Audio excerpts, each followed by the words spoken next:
kasih loh. Akhirnya kamu ngelihat saya melakukan kegiatan yang lain gitu. Jadi ini baru selesai kerjaan sebelumnya, lanjut ke pekerjaan berikutnya.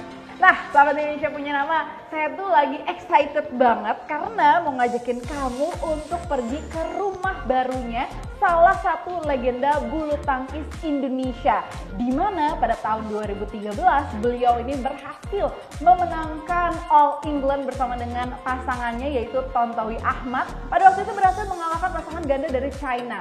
Dan gak cuma itu, di tahun 2016 beliau pun berhasil mendapatkan medali emas pada Olimpiade Rio mengalahkan pasangan ganda dari Malaysia. Siapakah dia? Betul sekali, saya mau ngajakin kamu main ke rumah barunya Liliana Natsir. Nggak jauh kok dari Jakarta. Ini bakalan seru banget ngobrol sama legenda yang satu ini. Kalau gitu langsung aja yuk kita pergi sekarang. Kayaknya udah ditunggu juga di sana. Yuk!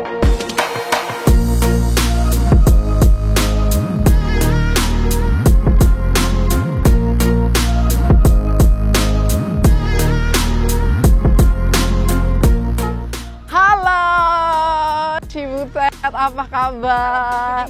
Harus gini dong. Sehat ya, Ci? Sehat. Jadi saya sekarang lagi ada di daerah rumah masa depannya Cibutet. Setelah berlalu lalang nih ya dalam ajang bulu tangkis selama ini sampai akhirnya nanti diwujudkan. Nanti kita bakal ngobrolin soal itu sebenarnya, Ci. Tapi mungkin banyak yang ingin tahu kesibukannya Cibutet saat ini nih, khususnya sahabat Indonesia punya nama. Sekarang berarti sibuknya hanya di Jakarta saja atau bolak-balik berarti nih ke Kudus? Kebetulan saya juga technical advisor-nya PB Jarum. Jadi pas ada event atau ada kesempatan saya suka berkunjung juga ke Kudus untuk share pengalaman, memotivasi buat adik-adik yang ada di PB Jarum supaya mereka lebih semangat lagi, lebih punya visi dan misi ke depannya lebih terukur lah. Nanti lu di sini tuh sebagai atlet harus all out, harus maksimal karena kan umur terus bertambah ya. Kurang lebihnya sih seperti itu sih sharingnya. Jadi biar mereka juga dapat motivasi baru, semangat baru karena yang kita tahu rutinitas itu kan sangat membosankan kadang-kadang, pagi, betul. Siang, sore selama bertahun-tahun seperti itu. Jadi datangnya kayak kita senior-senior ya harapannya sih sangat membantu mereka untuk lebih semangat, lebih punya ada idolnya atau ada contoh yang bisa mereka tiru. Dari sini kita tahu ya kalau Cibutet tuh nggak pelit sama ilmu. Ya harusnya begitu ya, karena pengennya sih regenerasi bulu tangkis terus berjalan dan prestasi bulu tangkis Indonesia itu terjaga. Terus ada regenerasi terus nanti harapannya di Olimpiade terus ada bermunculan prestasi lagi, nama-nama baru lagi. Bener. Sekarang kan Cibutet udah nggak aktif sebagai pemain gitu ya, tapi sekarang bergabung bersama dengan PB Jarum sebagai technical advisor di sana. Nah, ada perubahan rutinitas berarti. Sementara main bulu tangkis udah dari kecil gitu. Terus jadi atlet profesional, pernah main ganda putri, ganda campuran, jadi peringkat 4 dunia. Maksudnya kayak kan pasti rutinitasnya berubah. Sementara sepanjang hidup sudah melakukan rutinitas yang hampir menjadi seorang atlet lah, Ci, gitu. Gimana adaptasinya nih? Kayak rasa galau itu ada awalnya, kayak yang pagi-pagi kebangun gitu, gue harus latihan, gue udah pensiun. Udah pensiun. Gitu ya. Sekarang nongkrong sama temen udah sampai malam, gue jangan sampai malam nih, gue besok harus kondisi. Kan udah nggak jadi apa ya juga ya, udah bisa lebih santai gitu. Dalam hal itu sih lebih santai, cuma ya pasti kangennya rutinitasnya yang biasa ketemu teman-teman, terus pergi pertandingan ketemu atlet luar, terus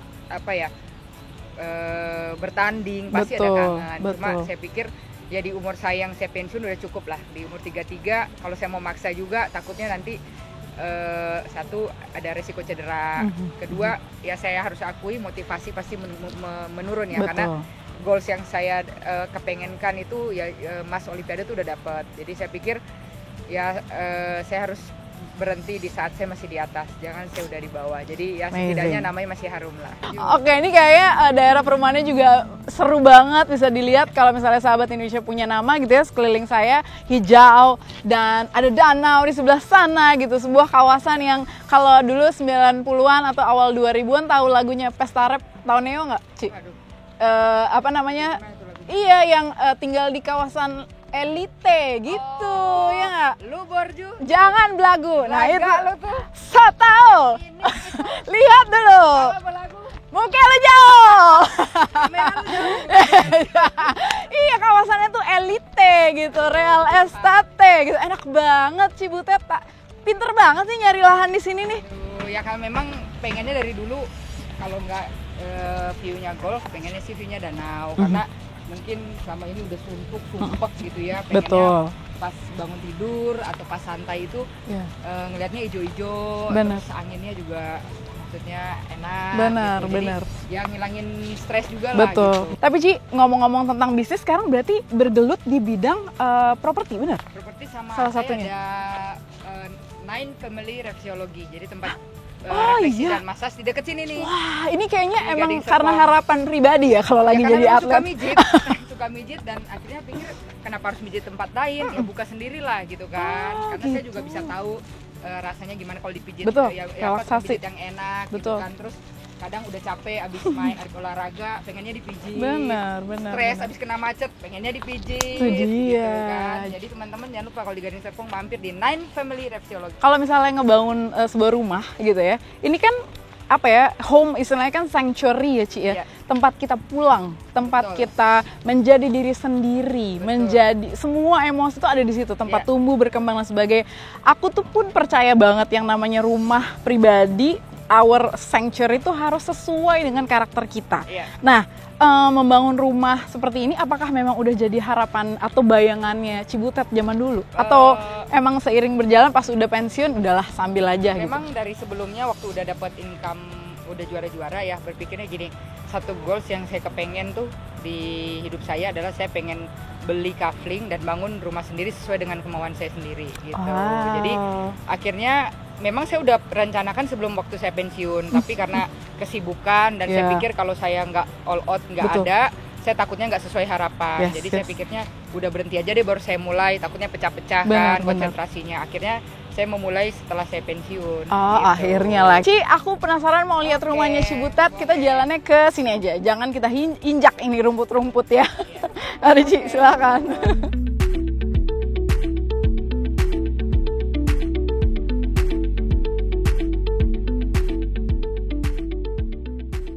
Nah, ini nih kita sudah ada di depan. Ini depan apa samping atau Depan. di depan ya, depan rumahnya Cibutet. Ini menarik banget. Tuh, bisa dilihat nih, sahabat Indonesia punya nama. Jadi memang ini berarti udah 80% kurang lebih. 90 kali 90 ya. kali ya. Ini tinggal finishing sama interior.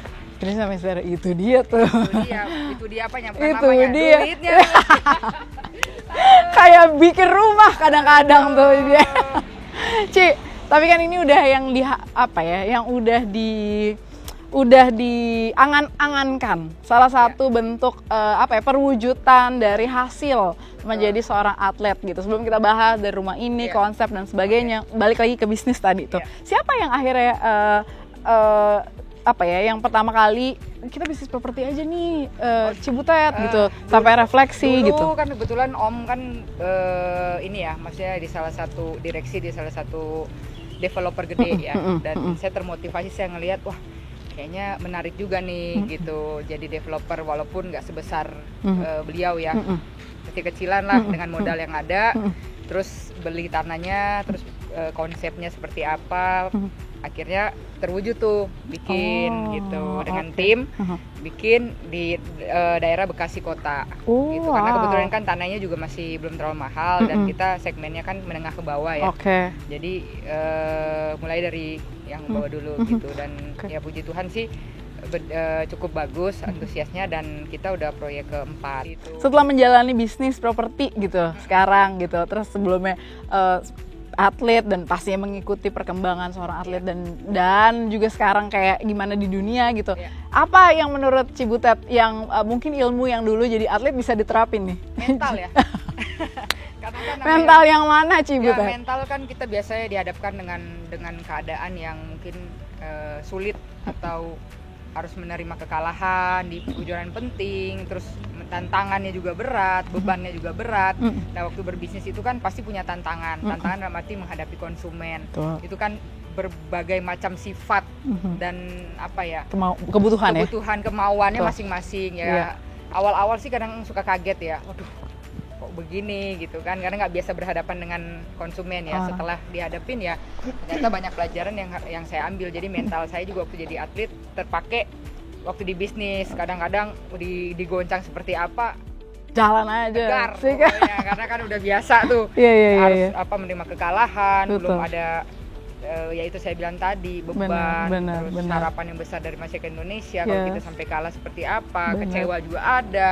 Jadi ya itu sih yang jadi akhirnya bisa diimplementasikan juga ya di bisnis. Ya. Oke.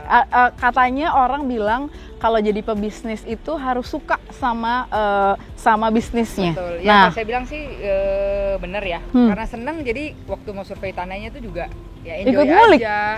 Ikut juga tuh. Mulik, karena kan saya pengen dapat feelingnya. Iya, benar. Ini daerahnya, terus survei ke perumahan-perumahan yang lain, jualannya di harga berapa, terus konsepnya seperti apa yang dimaui daerah situ, masyarakat situ seperti apa. Jadi kan nggak serta-merta dikasih tanah, oke deh bangun gitu kan, nggak gitu. Jadi saya harus, jadi ada beberapa pilihan tanah, saya survei, oh cocok nih daerahnya, terus boleh nih jualan di harga segini, baru negosiasi ke yang punya tanahnya, oke deal, ya baru dimulai dari situ. Nah, ngomong-ngomong soal hunian ini atau rumah ini gitu, kalau dari konsepnya ini kan minimalis ya, Ci ya? Minimalis modern. Kalau misalnya sahabat Indonesia punya nama, nanti kita sama-sama bisa lihat ada infinity pool di atas, ada rooftop juga. Ceritain dong konsep keseluruhannya, Cibutet.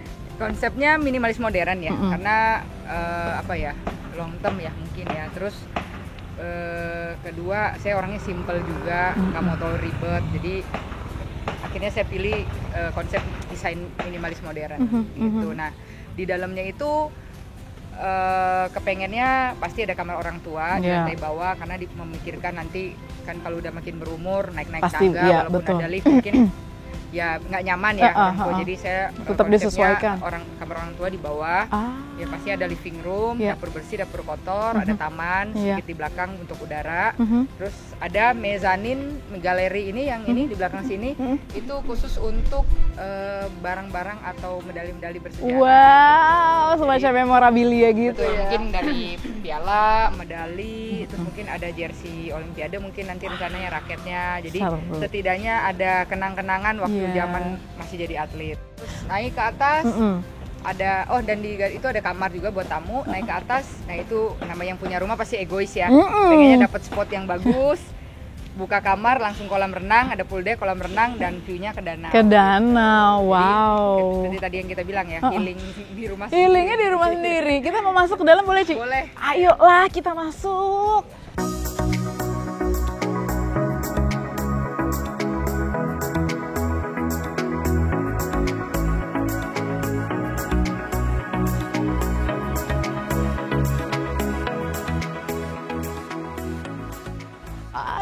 Kita ada di main entrance nih. Sebelumnya maaf dulu nih, masih agak kotor karena ya itu saya bilang tadi.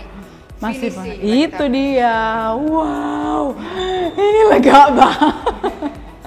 Ini luas atau kalau dari total luas bangunan berapa sih? Kurang lebih 600 ya. 600-an. Wow. Bangunannya. Gila ini. Ya inilah hasil jerih payah yang selama ini dapat dari juara di tabung-tabung. Akhirnya pengen bangun rumah sesuai dengan keinginan sendiri. Betul. Dan akhirnya puas ya, apa yang selama ini capek-capek, udah berkorban semua ya terbayar dengan bisa membangun rumah dengan duit sendiri, bukan duit dari orang tua. Jadi totalnya ada berapa lantai? 3,5 ya? 3,5 kali ya. Oke. Saya juga saya note ke arsitek ya, saya pengen ada rooftop. Rooftop untuk biasa, kalau orang Manado itu kan suka makan suka kumpul-kumpul, poco-poco. Jadi di atas itu lebih kayak buat gathering, rasa bebas lah. Gathering. Gitu. Udara luar, gitu, ada angin, apalagi lagi COVID begini, kita pengennya yang banyak bukaan. Ada dalam ruangan-ruangan lah ya, kita di luar biar kena vitamin D-nya itu tadi saya bilang. Benar menarik. Cibutet kan seorang Liliana Natsir, orang taunya kan sebagai juara dunia, olimpiade, berbagai macam turnamen yang sudah diikuti dari usia berapa dulu? Pertama kali banget 9 tahun ya. Menjadi atlet kebanggaan, walaupun memang ada bebannya yang dirasakan pasti, karena itu adalah sebuah konsekuensi pastinya. Susah nggak sih? Maksudnya dalam artian meraih hal tersebut, mempertahankannya dan hidup bersamanya. Ya kalau saya bilang pasti ada tantangannya ya, pasti ada susahnya. Cuma ya kalau saya selalu ngambil positifnya. Dalam arti contoh saya memilih jadi atlet, yang harus saya siapkan adalah bisa dari keluarga, terus harus komitmen, harus disiplin. Setelah jadi atlet dan bisa juara pasti punya beban karena ditargetin, dan bebannya bukan hanya keluarga doang, beban seluruh rakyat Indonesia berharap sama kita gitu selalu. Ya. Dan setelah jadi atlet udah prestasi harus mempertahankan, karena menurut saya mungkin kalau juara 1-2 kali, sekali juara banyak, tapi konsisten bisa ada di posisi itu yang sulit dan itu ya saya bisa membuktikan bahwa saya bisa konsisten gitu. Betul. Dan menariknya lagi adalah seorang Liliana Natsir ini dikenal dekat dengan keluarga. Iya. Katanya masih suka manja-manjaan sama mama, bener ya? Kebetulan kan saya anak bungsu, jadi kakak udah berkeluarga, udah punya anak 3, terus saya anak bungsu, jadi ya mama ngerasanya kayak bikin kayak saya masih kayak anak kecil aja gitu, jadi ya masih manja-manja kayak gitu. Cuma karena sekarang saya kegiatannya juga banyak di luar, jadi ketemu mama mungkin kadang ya dalam seminggu 2-3 kali gitu. Oke, berarti bisa dibilang nih ya, Cibutet nih manja, manis namun terjaga. Tetap dijagain gitu sama mamanya ya, tetap dengan pesan-pesannya, tetap harus menjaga komitmennya, konsistensinya, karena memang sadar sekali gitu bahwa tanggung jawabnya bukan hanya untuk diri pribadi dan keluarga, tapi juga negara gitu, bangsa, institusi, itu dia, benar-benar. Kita harus juga menjaga nama baik. Iya, gitu, itu sih. Kita juga harus memberikan prestasi yang membanggakan, terutama di Olimpiade, dan puji Tuhan alhamdulillah saya bisa ngasih medali emas untuk Indonesia. Itu satu pencapaian yang yang tertinggi, dan setelah dapat Olimpiade tuh kayak yang beban-beban selama ini tuh di pundak yang langsung kayak lepas gitu, gimana sih, langsung kayak gitu. Akhirnya gitu ya. Benar sih. Jadi seorang kita tahu Liliana Natsir berhenti di saat namanya sedang harum-harumnya. Itu adalah momentum terbaik gitu ya yang bisa kita saksikan, dan kita nih menjadi bagian dari sejarah perjalanannya seorang Liliana Natsir. Kita kayaknya mau naik ke atas sih. Udah matahari udah semakin turun. Aku nggak mau melewatkan momen mahal. Nggak apa-apa kena panas-panas. Nggak apa-apa. Iya benar. Kalau di Bali nggak apa-apa kena panas. Ayo kita sunbathing dulu, kita sunbathing. Kita sini ya. Oke, ayo kita naik ke atas. Tetep loh. Iya dong. Harus dikontrol. Harus dikontrol. Nanti di sini nih, ini tempat medali-medali. Jadi kenapa konsepnya di sini? Kalau ada tamu di living room, dari living room kan bisa kelihatan. Nanti kaca, ada lemari kacanya. Jadi bisa langsung kelihatan. Salah satu senternya ya. Iya. Wow. Dan depannya kan kalau mau ada bincang-bincang atau apa. Iya benar. Belakangnya langsung danau. Asri. Oke. Mantul. Kita ke atas.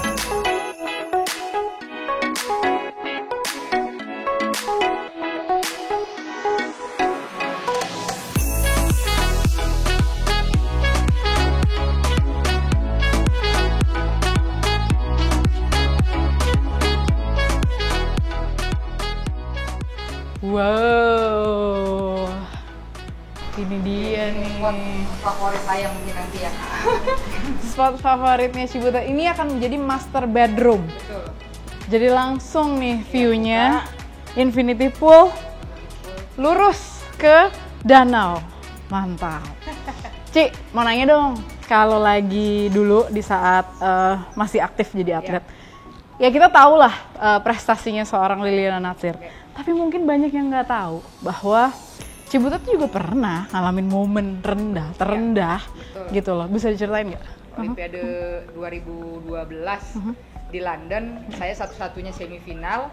Harapan Indonesia, medali ada di saya, dan saya gagal. Gitu, saya gagal. Jadi di semifinal perebutan perunggu saya pun nggak bisa dapat.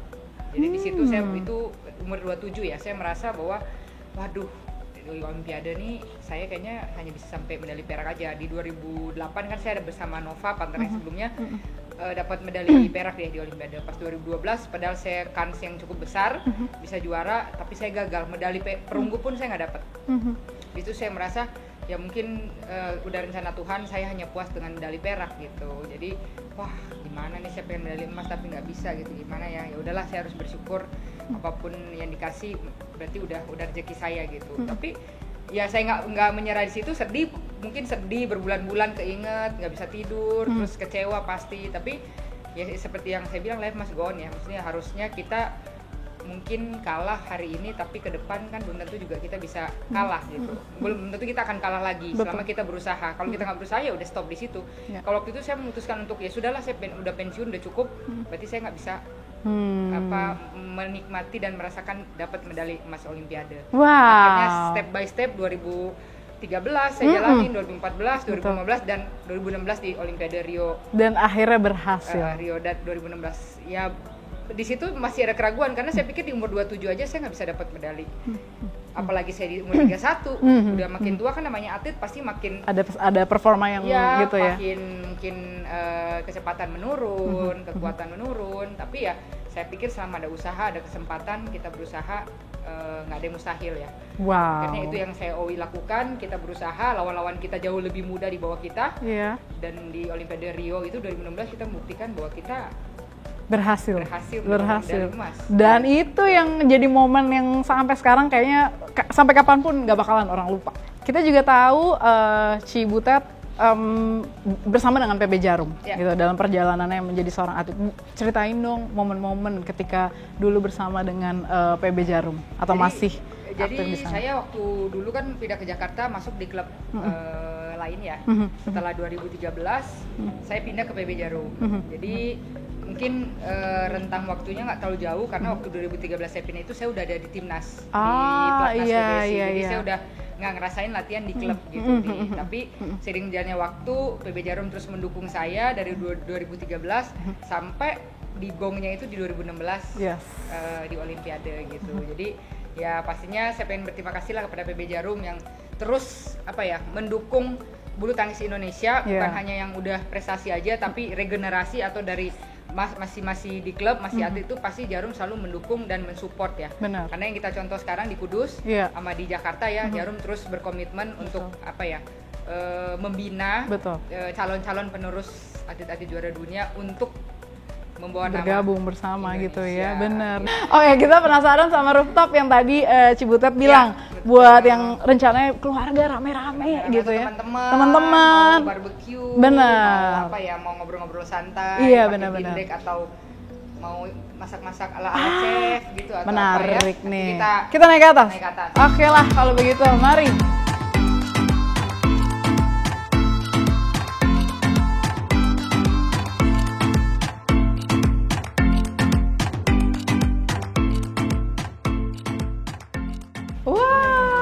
Sampai kita di rooftopnya, di rumahnya Liliana Natsir. Rumah Amin ya Allah. Kayak harus banyak hal yang mesti dijalani, proses demi prosesnya juga sama-sama harus dilewatin sebagai atlet kebanggaan nasional, pemenang Olimpiade juga, mengharumkan nama bangsa, sekarang juga bergabung bersama dengan PB Jarum gitu. Tertarik untuk ngelatih nggak di PB Jarum? Belum sih, karena saya berapa kali juga ditanya ya, cuma saya bilang saya kan selalu kalau dalam menjalankan sesuatu saya mau komit. Kalau saya belum ngerasa waktunya belum bisa, belum komit, saya nggak menerima tugas itu, karena kan saya setelah saya menerima itu saya punya tanggung jawab, dan tanggung jawab itu bukan hanya diri saya sendiri. Dulu saya jadi atlet, tanggung jawabnya hanya untuk diri saya sendiri. Saya mau malas, saya mau rajin, itu resiko saya. Tapi waktu saya menjadi pelatih, nasib yang dilatih itu kan ada di tangan salah satunya pelatih gitu. Jadi kalau pelatihnya itu belum komit, belum bertanggung jawab, itu kan kasihan gitu. Jadi selama saya belum punya komit itu, belum siap, saya nggak berani mengambil tugas itu gitu. Jadi pelatih kan mungkin hampir sama ceritanya sama atlet, cuma bedanya kalau si atlet itu capek fisiknya, kalau si pelatih itu capek otaknya. Karena kan harus mikirin atlet berapa banyak, dan masing-masing atlet itu kan punya karakter dan sifat cara bermain berbeda-beda. Jadi pelatih itu juga harus ngulik, harus muter otak terus. formula apa nih buat si atlet ini untuk dia biar bisa lebih maju. Ya. Kita duduk ya Ci ya. Oke. Sayang loh ya kan, kita nikmati suasana. Oh, saya tahu kenapa akhirnya ada master bedroom yang menghadap ke danau. Begini perasaannya. Ini yang bisa saya rasakan gitu ya. Jadi santai gitu ya. Terutama sore ya. Kalau siang mungkin kalau dapat vitamin D-nya bisa. Benar, bisa. Tapi ngomong-ngomong tentang hubungan keluarga, tadi udah dibahas, dekat sama keluarga, sama mamahnya juga manja, manis dan terjaga. Manja. Sama teman-teman juga gitu, dekat. Sama teman-teman cukup dekat juga, apalagi yang bulu tangkis ya. Dulu kita dari udah di Cipayung udah lama bareng-bareng. Ya masih keep kontak sih, tapi karena punya kesibukan masing-masing, ya kadang-kadang ketemunya di weekend atau biasanya kalau atlet tuh lebih menarik kalau diajak makan-makan. Oh gitu. Serius? Ada makan-makan nih, gue undang. Oh cepet. Serius? Karena kan doyan makan dari atlet. Bener. Gitu. Kirain kalau jadi atlet makannya harus dijaga. Enggak, kan udah pensiun. Oh iya. Udah bebas dong, masa ya? Oh iya, enggak ya. Terus-terusan kita makan protein mulu, daging ayam gitu. Dulu. Nanti baru satu kali. Ya, kalau ngomong-ngomongin tentang makan nih. Sekalian latihan housewarming. Walaupun ini meja dadakan ya. Meja dadakan. Kita bikin. Serius? Tadi ada makanan di sini. Tuh enaknya bergaul sama orang dari Indonesia Timur tuh begitu ya. Makan. Dapurnya dibawa gitu. Makan. Itu makan ya cuy. Makan. Kita ke situ berarti. Di sebelah sana setup. Sini aja. Sini aja lah ya. Oke. Ya biar nggak pindah-pindah. Biar kita juga sambil menikmati sunset. Oh, oke. Ngeliat danau sama air mancurnya. Mantap. Sambil makan. Sambil kita makan. Pesta.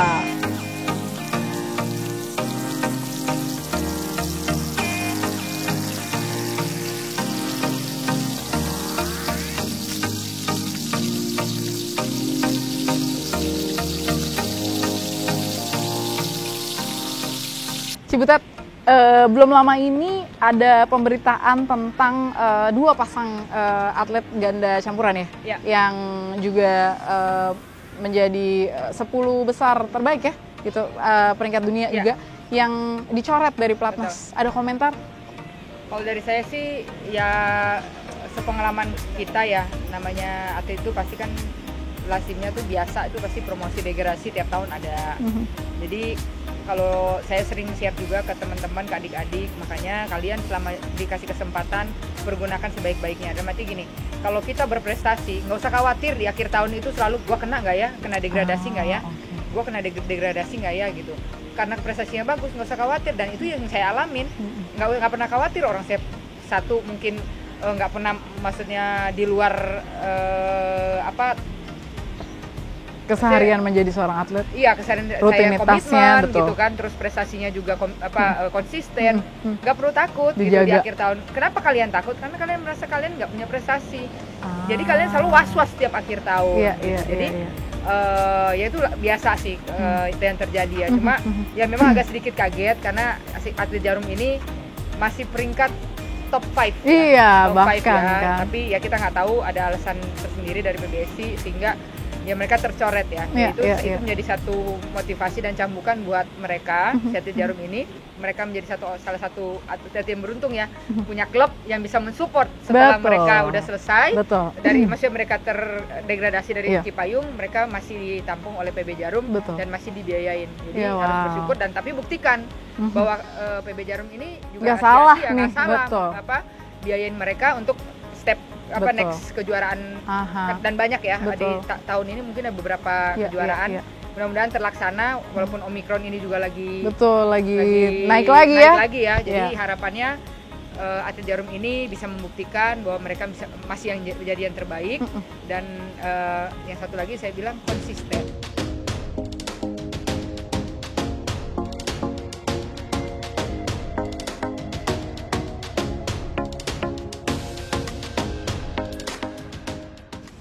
Ini udah kenyang, Cibutet, banyak banget, enak banget.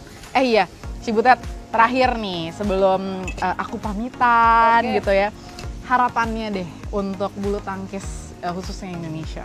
Ya harapannya regenerasi terus berjalan dengan baik, terus prestasi yang sudah diberikan oleh senior-senior itu terus dijalankan dan terus dilanjutkan oleh adik-adik kita sehingga bulu tangkis itu terus memberikan prestasi, memberikan kebanggaan buat pastinya untuk negara Indonesia. Yeay. Terima kasih banyak Cibutet waktunya, ngobrol-ngobrolnya ini banyak sekali ilmu baru pastinya yang saya dapat dari seorang Liliana Natsir. Wisdom-wisdomnya, pengalaman hidupnya ini akan menjadi pelajaran sebenarnya buat kita semua. Apapun bidang yang saat ini sedang kita geluti gitu ya, tapi banyak sekali hal-hal positif yang bisa kita ambil dari seorang atlet.